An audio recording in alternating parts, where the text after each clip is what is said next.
It's been less than a week since the shootings in Tucson shocked America. Since then, we've heard a lot about the suspect in the crime, and we've also learned about the type of gun that was used, not just in Tucson, but in other mass shootings as well. Erik has more on the numbers. Erik? Deirdre, we're talking about the Glock, this gun right here. In fact, this is the gun used in Tucson. It's called the Glock 19.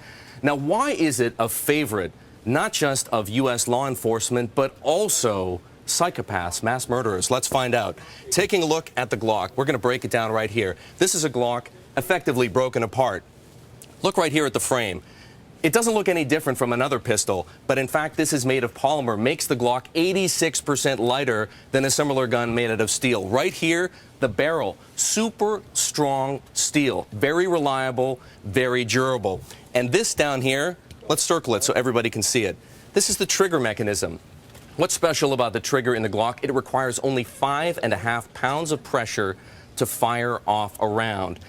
Now, why would that be important in a pistol? Well, if it's a regular pistol, let's bring in this example. If it's a regular pistol, let's say Dirty Harry's .44 Magnum like this here, you've got a cylinder with only 6 bullets. You remember watching Dirty Harry run around the streets having to reload after firing off 6 shots?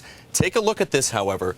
This is what you get in the Glock. It's not a 6-shooter, it's a magazine. In the case of the Tucson shootings, this clip had 33 shots fired off in the space of 2 minutes. That's what makes the Glock a whole lot different from your typical 6-shooter. Now let's check in with our resident security expert, Richard Falkenrath, a man who knows a few things about pistols because he used to work at the New York City Police Department, also was an advisor to President George W. Bush on security matters at the White House. Richard, should we be having a debate about the Glock right now? Well, I don't know. It's not much of a debate in America anymore. This is a gun-owning culture, and they're out there. You can buy them. Law enforcement likes them for all the reasons you just outlined. So it's really not a debate anymore about whether we're going to have handguns in this country. They're there. Nobody wants to keep handguns away from law enforcement. The question, though, is whether a Glock with a 33-clip magazine should find its hands into a guy like Jared Loughner, the man alleged to have committed these heinous crimes in Tucson. That's right. There's no question a large capacity magazine increases his killing power. He took about 2 minutes to empty that magazine. Someone trained in using that weapon could probably do it in about 4 seconds. 4 seconds. You know, gun control. Let me put it this way, right? I mean, I think back to the stories of mass murders in the past when guns like the Glock were used, and almost automatically there was a discussion about gun control. As you point out, noticeably absent from the political discourse right now. Why? This is a very toxic issue politically, and no one is really touching it in this country. Al Gore lost his home state in the presidential election of 2000. In Tennessee. Tennessee is a gun-carrying culture. Part of gun control was one of the big reasons he lost it. And I recall going into a gun shop in rural Pennsylvania during that same election, and there was a big sign that said, "Gore will take your guns." So this issue moves swing states, and anyone who's thinking about winning national elections is very worried about it. Okay, so short of actually banning handguns or banning semi-automatic handguns like the Glock, and we should be clear that we're talking about semi-automatics as opposed to a single-shot gun like a .44, what can be done? A lot of different things. I mean, right now it's a patchwork quilt of regulations, federal, state, municipal. There's a lot of different things. One of the most important things are the instant background checks that all dealers are supposed to perform when they sell a firearm to anybody to make sure that they don't have a criminal record, they're not felons, they don't have a history of mental illness.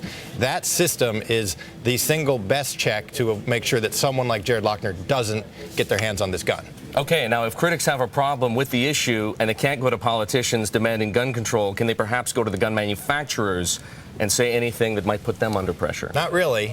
Under an act of Congress from 2005, they have no civil or criminal liability for the sale of their product and how it might be used downstream. What responsibility, if any, does law enforcement have in this debate?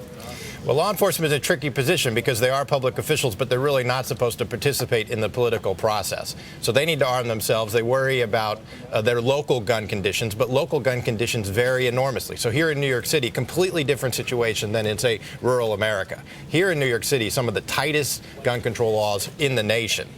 Basically impossible to carry a handgun in New York City. Very, very few people can do that. And we know why.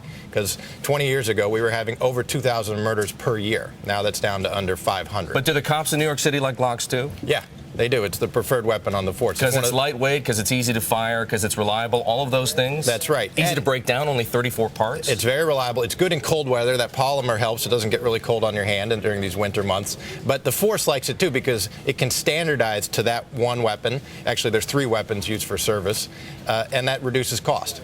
All right, Richard, thanks so much. Richard Falkenrath, he is a principal at the Chertoff Group and former advisor to President George W. Bush on matters of security. We're talking about the Glock. It is one of the big stories to emerge from the shootings in Tucson, and it is on the cover of this week's Bloomberg Businessweek.